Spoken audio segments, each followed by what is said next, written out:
இலங்கைக்கு தென்கிழக்கு திசையில் நிலவும் காற்றுச் சுழற்சி காரணமாகவும் இலங்கையின் தென்மேற்குப் பகுதியை மையம் கொண்டு நிலவும் வளிமண்டல தளம்பல் நிலை காரணமாகவும் வடகீழ் பருவக்காற்று கொண்டு வரும் அதிக ஈரப்பதன் காரணமாகவும் வடக்கு மற்றும் கிழக்கு மாகாணங்கள் உட்பட்ட நாட்டின் பல பகுதிகளுக்கும் தற்போது கிடைத்து வரும் பரவலான மழை எதிர்வரும் 3 தினங்களுக்கு, குறிப்பாக எதிர்வரும் 12ஆம் திகதி வரை தொடரும் வாய்ப்புள்ளது.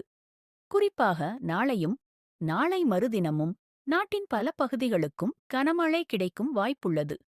வடக்கு கிழக்கு மற்றும் வட மத்திய மாகாணங்களின் நிலப்பகுதிகள் அவற்றின் தரைக்கீழ் நீரை உறிஞ்சும் முழுக்கொள்ளளவை அடைந்துவிட்டன. குளங்கள் அவற்றின் முழுக்கொள்ளளவை எட்டியுள்ளன. சில பெரிய குளங்களின் மேலதிக நீர் வெளியேற்றத்துக்கான கதவுகள் இன்று பகல் திறக்கப்பட்டன. இந்நிலையில் கிடைக்கும் மழை வீழ்ச்சி முழுவதும் தரை மேற்பரப்பில் தேங்குவதுடன் தாழ்நிலப் பகுதிகளில் வெள்ள அனர்த்தத்தையும் உருவாக்கக்கூடும்.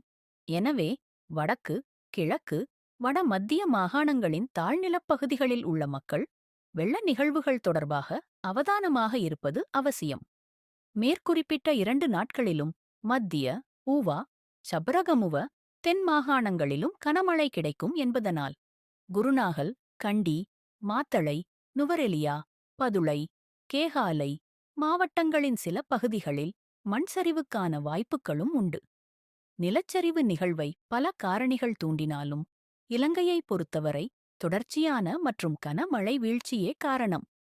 இலங்கையின் தென்கிழக்கே காணப்படும் காற்றுச் சுழற்சியும் தென்மேற்கே நிலவும் வளிமண்டல தளம்பல் நிலையும் மேலே குறிப்பிட்ட குருநாகல், கண்டி, மாத்தளை, நுவரெலியா, பதுளை, கேகாலை மாவட்டங்களுக்கு கனமழை கிடைக்கச் செய்யும் என எதிர்பார்க்கப்படுவதால் எதிர்வரும் 12ஆம் திகதி இப்பிரதேசங்களில் வாழும் மக்கள் இது தொடர்பாக அவதானமாக இருப்பது அவசியம்.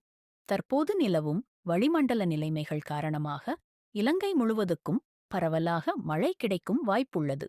எனவே கொழும்பு மற்றும் கம்பஹா மாவட்டங்களிலும் ஒரு சில தாழ்நிலப் பகுதிகளில் சிறிய அளவில் வெள்ள அனர்த்தம் நிகழக்கூடும். உண்மையில் வழமையான பருவமழைக்காலங்களில் இவ்வாறான மழை என்பது சாதாரணமானது. ஆனால் டிட்வா புயலின் காரணமாக இலங்கை முழுவதும் மிகக் கனமழை கிடைத்துள்ளதனால் இனி வரும் நாட்களில் கிடைக்கும் கனமான மழை கூட 75 முதல் 125 மில்லிமீட்டர் சில பாதிப்புகளை ஏற்படுத்தும் என்று எதிர்பார்க்கப்படுகிறது. இதனால் தாழ்நிலப் பகுதிகளில் உள்ள மக்கள் அவதானமாக இருப்பது சிறந்தது. எங்கள் மத்திய மலை நாட்டில் இன்றும் கூட சில பகுதிகளில் சிறிய அளவிலான நிலச்சரிவுகள் இடம்பெறுகின்றன. பல பிரதேசங்களில் கிடைத்த கனமழை காரணமாக மண்ணியல் கட்டமைப்பு பாதிக்கப்பட்டுள்ளது. எனவே இப்பகுதிகளிலும் சற்று கனமான மழை கிடைத்தாலே அது நிலச்சரிவு நிகழ்வை தூண்டும். அத்தோடு எதிர்வரும் 15ஆம் திகதி தென்கிழக்கு வங்காள விரிகுடாவில் புதிய காற்றுச் சுழற்சி ஒன்று உருவாகும் என எதிர்பார்க்கப்படுகிறது. எனினும் இதனை அடுத்த சில நாட்களிலேயே உறுதிப்படுத்த முடியும்.